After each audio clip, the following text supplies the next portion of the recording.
La femme musulmane est-elle seulement une épouse, une mère ou la fille de quelqu'un? La femme musulmane est-elle une sous-femme? Non, pour moi, la femme, c'est un être humain à part entière.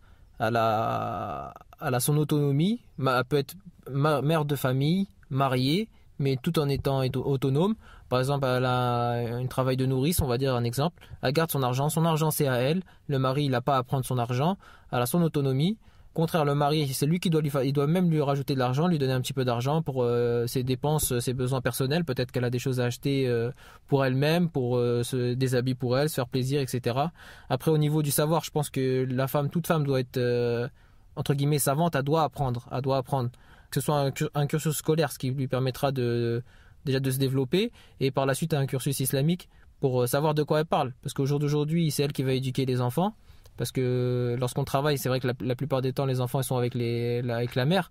Donc elle doit apprendre, elle doit pouvoir transmettre ces qualités qu'avait le prophète, qu'avaient les compagnons à travers ses enfants. Et pour ça, elle doit apprendre. Après, aujourd'hui, le fait de dire que c'est une sous-femme, c'est complètement faux.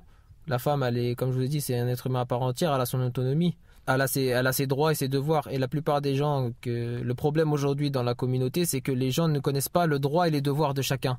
Et c'est pour ça qu'on invite tous les musulmans et les convertis qui vont rentrer dans l'islam à apprendre et à connaître les devoirs de chacun et les droits de chacun. Le droit de la mère sur les enfants, le droit de la femme sur le mari, le droit du mari sur la femme. Parce que le problème aujourd'hui, c'est que chacun prend les devoirs des autres et les droits des autres. Et à la fin, ça crée des conflits.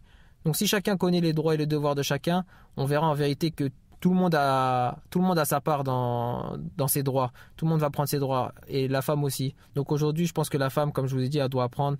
Elle doit s'investir dans la communauté. Et aujourd'hui, je pense que c'est ça qui manque chez nos sœurs. C'est qu'elles ne s'investissent pas assez dans la communauté.